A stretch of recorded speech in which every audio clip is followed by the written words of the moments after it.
en nous. Déjà, ça, c'est la grande difficulté. J'ai été en campagne et puis je peux vous dire que ceux qui étaient mes alliés, c'était plutôt des mamans, mais les jeunes, c'était un peu, oh, vous voyez un peu, donc il y a ce scepticisme de la part de jeunes. Donc, nous avons voulu approcher les jeunes, faire comprendre l'idée et nous avons pu réussir à faire adhérer plusieurs et je profite de l'occasion, pourquoi pas de vous dire, joignez-vous à nous. Comment le faire? Comment le faire? Rapidement. C'est très simple. Nous avons nos réseaux sociaux. J'ai mes plateformes de réseaux sociaux. Il suffit de nous contacter. Nos numéros sont disponibles et c'est fait. En un clic, c'est fait. Nous avons des plateformes mis là, de groupes et ainsi de suite. Nous avons des réunions et il suffit de nous retrouver tous ensemble et nous allons faire route ensemble. Comment vous retrouvez l'adresse physique? Alors, l'adresse physique, nous sommes au niveau de Maïcha Park, le local 6, voilà, dans la commune de La Gombe. Et sur Internet, comment Alors, sur Internet, pour le moment, c'est plutôt au travers de moi, mes réseaux sociaux. C'est beaucoup plus facile. Vous savez, les réseaux sociaux, quand c'est une nouvelle page qui commence, c'est un peu plus difficile. Mais du moment que moi j'ai une certaine audience, c'est beaucoup plus facile d'interagir avec les autres pour pouvoir ramener toutes ces personnes-là, les rediriger vers les pages officielles du mouvement. Exactement. On passe à la deuxième question rapidement.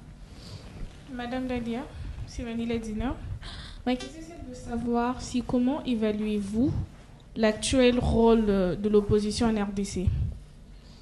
Comment est-ce que j'évalue le rôle de l'opposition? L'opposition, on a toujours tendance à croire qu'elle ne se limite qu'à des critiques. Mais il faut d'abord aussi comprendre qu'il y a deux camps. Il y a le camp de ceux qui ont le pouvoir et le camp de ceux qui se préparent aussi à conquérir le pouvoir. Et de part et d'autre, l'on peut simplement dire que l'opposition joue un rôle de pression. Faire pression, rappeler.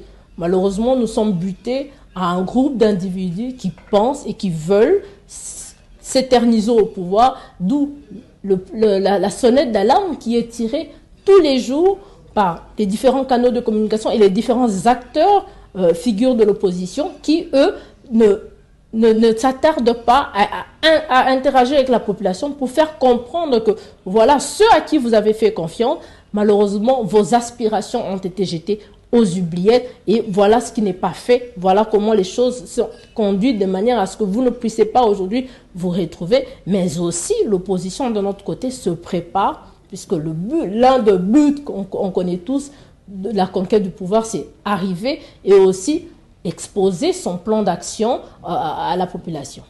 La dernière question. Je suis Joël Mabaya, maître Dalia. Les accords de paix signés à Washington et à Doha sont-ils, selon vous, utiles ou illusoires? Ta question est un peu difficile. Utile, oui. On est un pays souverain et le langage des nations, c'est de s'accorder, c'est de négocier, c'est des accords. Voilà, ça n'a pas commencé avec nous. Il y a eu des différentes conférences de Berlin. Vous voyez, donc les grands rendez-vous de nations, c'est autour d'une table et discuter. Donc c'est utile du moment que nous avons un problème et que nous voulons arriver à une résolution. C'est utile.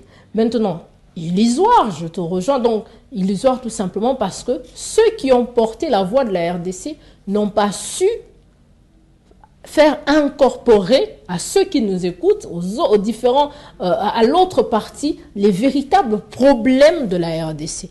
Au contraire, ils se sont ravisés pour faire plaisir à l'autre. Nous, aujourd'hui, le résultat de cet accord, finalement, puisqu'on voulait brandir que c'était ça la clé qui déverrouillait la porte qui nous empêchait d'accéder à la paix, mais malheureusement, aujourd'hui, on se rend compte que effectivement, ce n'était qu'une illusion et que le problème que nous avons en RDC, elle persiste et elle est bien là, elle stagne et nous continuons à compter nos morts en termes de chiffres. Merci beaucoup, cher public, pour vos questions. Alors, nous passons directement à la dernière partie de notre émission consacrée au carton rouge. Maître Chilanda, vous avez 3